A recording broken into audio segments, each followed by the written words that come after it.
Hello बच्चों, let's read the question. The question is a statement of assertion is given by corresponding statement of reason.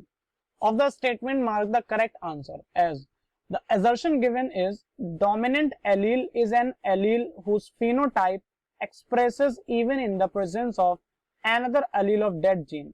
The reason given is it is represented by capital letter, that is capital T. अब यहां पर assertion reason का question है और assertion ये given है कि जो डोमिनेंट एलील होता है, ये डोमिनेंट एलील है जो अपनी फिनोटिपिक कैरेक्टरिस्टिक को एक्सप्रेस करता है even in the presence of another allele of that gene.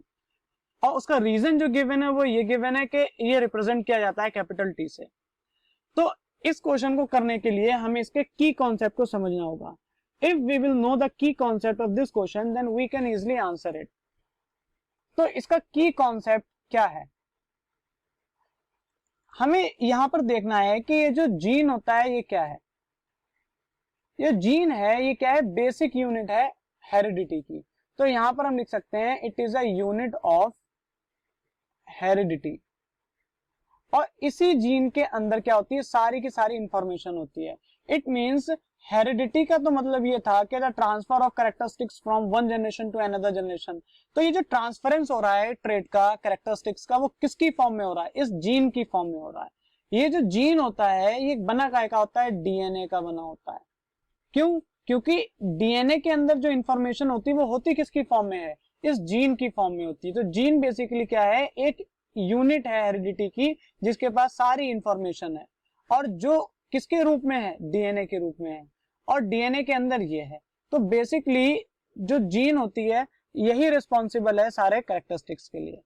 अब कैरेक्टरिस्टिक्स दो तरीके की होती हैं, एक जो अपीयर हो जाती है और एक जो छुपी रह जाती है.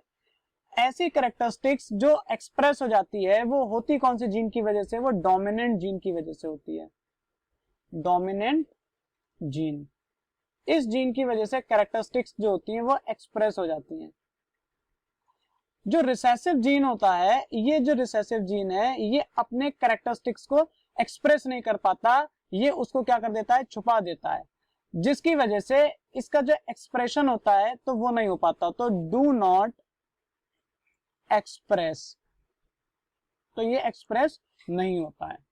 तो असर्शन अगर हम देखें तो वो यही बोल रहा है कि जो डोमिनेंट जीन होता है या डोमिनेंट एलील होता है ये अपना फिनोटिपिक एक्सप्रेशन को शो करता है even in the presence of another allele of that gene.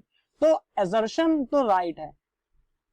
यहां पर कॉन्सेप्ट में भी हमने देखा कि जो डोमिनेंट जीन का एलील होता है वही एक्सप्रेस करता है अपने आप को, रिसेसिव छुपाता है.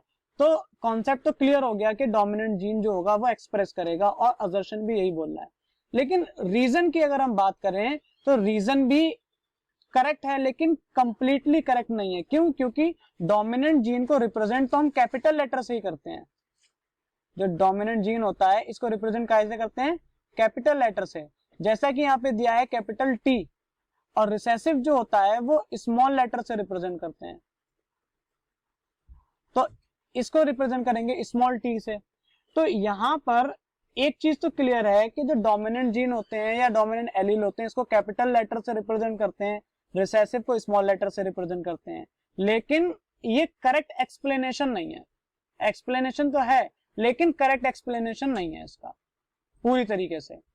सो यहां पर हम लिख सकते हैं both assertion and reason are true but reason is not the correct explanation of assertion.